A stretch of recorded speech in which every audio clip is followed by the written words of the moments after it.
Buenas a todos, hablemos sobre genética. Lo primero que quería hacer es pediros perdón por la voz esta nasal que tengo, pero llevo unos días un poco congestionado con la alergia. Todavía estamos a mitad de febrero, así que cuando entre la primera de verdad voy a flipar. Pero bueno, no sé por qué estoy así, porque el olivo todavía no ha florecido. Me voy a cagar encima, pero bueno. Siempre al principio, hasta que el cuerpo se adapta un poco, pues hay un par de días malos. Y bueno, no quería dejar pasar mucho tiempo al hacer este vídeo. Así que, pues, lo siento. La segunda parte es daros las gracias a todos los que participasteis en la story esta que puse en Instagram sobre la publicación de Pedro. Me flipó muchísimo que participase un montón de gente, comentarios de todo tipo, unos que opinaban una cosa, otros que opinaban otra, otros que no entendían de qué iba el asunto, pero vamos, que ese tipo de interacción la verdad es que me sorprendió y me alegró muchísimo. O sea, por esa parte, a todos los que participasteis, bien sea votando, bien sea diciéndome vuestras opiniones, tanto en la cajita esa de preguntas como luego por mensaje privado, muchísimas gracias a todos. De hecho, votasteis más de 500 personas, o sea, fue una locura y me encantó una cosa, y es que tengo la publicación aquí mismo y que de los resultados, 52% a favor de la publicación de Pedro, 48% digamos que opinaba diferente, o sea que realmente es un tema que me gusta mucho porque está muy parejo esas opiniones, no es que todo el mundo se posicione claramente a favor de uno de los argumentos, así que bueno, sabéis que a mí esas cosas me encantan. Para no alargarlo mucho más, ¿qué decía exactamente la publicación? Pues la publicación era una frase muy sencilla que decía, os la leo: un chihuahua nunca ganará a un pitbull, aunque entrene, coma y duerma como tal. La genética es el 90% del éxito. Es una frase bastante clara, demoledora y deja claras las intenciones, y creo que refleja muy bien el pensamiento que tiene esa persona respecto a la importancia o no de la genética a la hora de lograr ciertas cosas. Quiero que quede claro, luego lo maticé en una story siguiente, que obviamente la comparación del chihuahua con el pitbull quizá no es la más acertada, porque al final son perros de razas diferentes y cuando hablamos de seres humanos no hay tanta diferencia, o digamos que todos somos la misma raza, aunque tengamos pequeñas diferencias entre individuos, pero creo que se entendía que se refería básicamente a que una persona muy agraciada genéticamente siempre va a ser superior a otro que no tenga esos pros o esas ventajas, por mucho que ese trate de remar a contracorriente para alcanzar a esa persona. Para que no se me quede un vídeo muy largo, lo que voy a hacer es deciros cuál es mi opinión al respecto y en qué argumentos baso esa opinión, digamos el respaldo de por qué pienso así. Luego, si queréis, en los comentarios me podéis dejar cada uno lo que pensáis, si estáis de acuerdo o no con lo que yo pienso, porque creo que este es ya habéis visto la encuesta 50-50, es un debate abierto y me parece muy interesante, sobre todo que cada uno exprese lo que piensa y el por qué, porque creo que al final todas las opiniones son válidas siempre que se sepa dar una justificación adecuada a esa forma de pensar. Vale, antes de seguir y, digamos, defender todos esos argumentos, ya habéis visto que yo claramente estoy a favor de que la genética es muy determinante en ciertos aspectos y es muy importante, o sea, tanto para bien como para mal, es algo sobre lo que no podemos mirar para otro lado. Lo que voy a hacer es, acabo de buscar, puesto genética en Google. La primera pregunta es, ¿qué es genética? Voy a leeros lo que pone y a partir de ahí seguimos hablando. Dice, la genética es el estudio de la herencia, el proceso en el cual un padre le transmite ciertos genes a sus hijos. La apariencia de una persona, estatura, color de cabello, piel y de los ojos está determinada por los genes. Por lo que podemos entender que al final la genética va a depender de los antepasados que tenga cada persona y en función de los genes que le transmitan va a ser de una forma u de otra. Digamos que podemos compararlo como un coche. La genética al final es el coche que sacamos del concesionario. Luego podemos hacerle modificaciones, pero son modificaciones en base a un producto que ya tenemos. No podemos cambiar todo, o sea, podemos añadir o quitar ciertas cosas, pero jugando con ese molde. A mí hay una frase que me gusta mucho, que se la escuché, creo que fue en lo de Évole a Eufemiano, y es que dice de forma tajante que nadie hace de un burro un caballo de carreras. Por eso yo considero que la genética es muy importante. El problema que creo a la hora de hablar de este tema es que la gente tiene la piel muy fina y quiere quedar bien con todo el mundo, y hay veces que tienes que hablar claro, o sea, no puedes quedar bien con todo el mundo o no puedes intentar contentar a todo el mundo porque se ofendan por una realidad. Y es que la genética al final, como digo, si ponemos la comparativa de los coches, al final todos los coches sirven para llevarte de un punto A a un punto B. Habrá coches más rápidos, coches que gasten más, coches más cómodos, coches más pesados, coches más ligeros, más bonitos y más feos, pero todos sirven para lo mismo. Pues la genética en los humanos es igual. Todos los humanos somos iguales, servimos para lo mismo, pero cada uno tiene unas características diferentes que hacen que sean mejores o peores para ciertas cosas. Todos servimos para lo mismo, pero para ciertas cosas concretas hay características que son mejores y características que son peores. Volvemos a los coches. Si tú quieres llegar del punto A al punto B muy rápido, pues te interesa un coche que corra mucho. Si quieres hacerle muchas modificaciones al coche, te interesa un coche que tenga un chasis muy resistente. Si quieres llegar del punto A al punto B gastando lo mínimo, te interesa un coche ligero y eficiente. Pues digamos que con los seres humanos pasa exactamente lo mismo. Según qué es lo que busques, o según para lo que quieras destinar ese ser humano, habrá tipos de genética mejores y peores.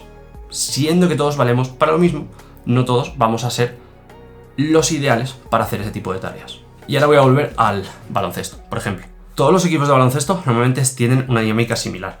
El base suele ser una persona de estatura media o baja comparada con el resto del equipo, el pívot suele ser una de las personas más altas, y no vemos que sea independiente, es decir, no vemos que lo habitual es que haya pivots de más de 2 metros y lo habitual es que haya bases de 1,80. Vemos que en general siguen esa dinámica. ¿Por qué? Porque lo que interesa es que los pivots sean gente alta que juegue debajo de la canasta, y lo que interesa es que los bases sean gente habilidosa que se mueva muy bien con el balón. Para seguir entendiendo mi pensamiento, hay que entender que la genética no es algo absoluto, no se tiene buena o mala, no se asuste la gente. La genética puede ser buena o mala en función de para qué se vaya a destinar ese ser humano, igual que el coche. No hay coche bueno o malo, sino hay coche adecuado para lo que tú buscas. Es decir, una persona que tenga las piernas cortas no necesariamente tiene mala genética, porque, por ejemplo, para practicar halterofilia es una genética bastante privilegiada. Pero, por ejemplo, esa persona es muy probable que no sea buen velocista, es muy probable que no sea buen saltador de vallas, es muy probable que no sea buen saltador de altura, que no sea buen pivote en baloncesto. Por ejemplo, del mismo modo que una persona con extremidades largas seguramente sea mucho mejor en estos deportes que en halterofilia o en deportes a los que se vea beneficiado el otro tipo de personas.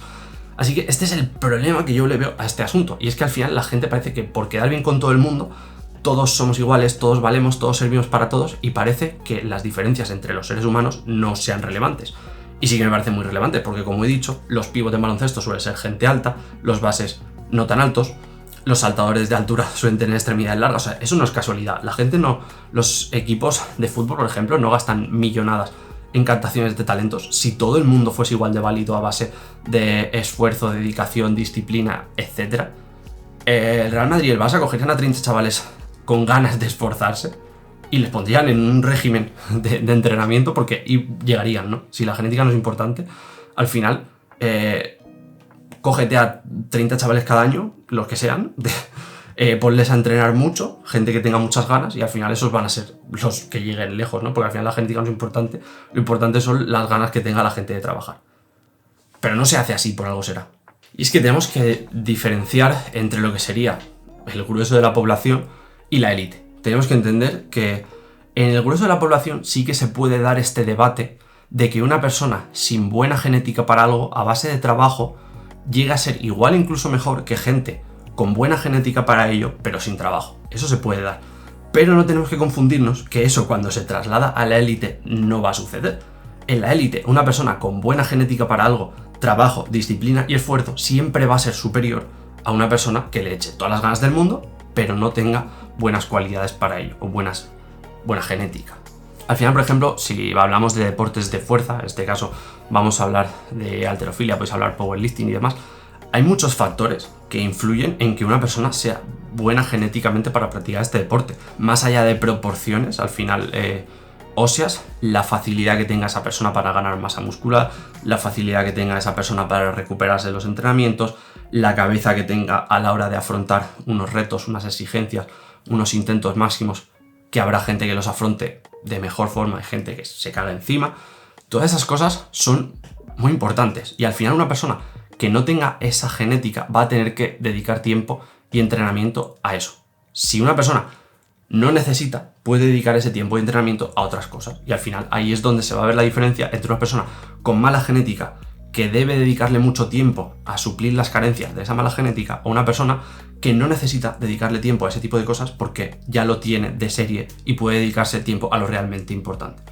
Sí que quiero matizar antes de acabar el vídeo que hay muchos aspectos que durante las etapas de crecimiento se pueden entrenar y mejorar, que hace, como he dicho, que una persona con una genética que a lo mejor no sea la ideal pueda ser muy bueno o muy superior a la media a base de entrenamiento en etapas de desarrollo.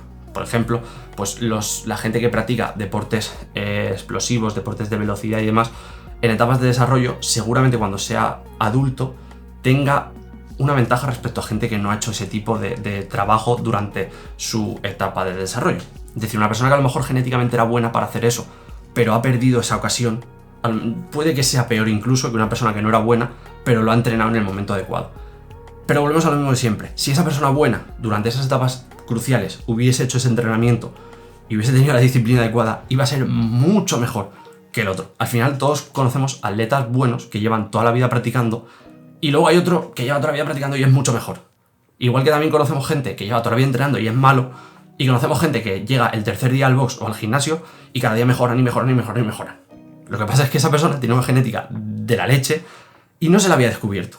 Lo que se trata la gente, o lo que tratan las captaciones de talento, es que esa persona que de repente con 20 años te das cuenta que es la leche genéticamente, no te des cuenta con 20 años, sino te des cuenta con 12, porque la etapa de 12 a 20 es la más importante. Y si a esa persona bendecida por los dioses, por la genética, lo coges a los 12, vas a poder conseguir un atleta de élite muy top.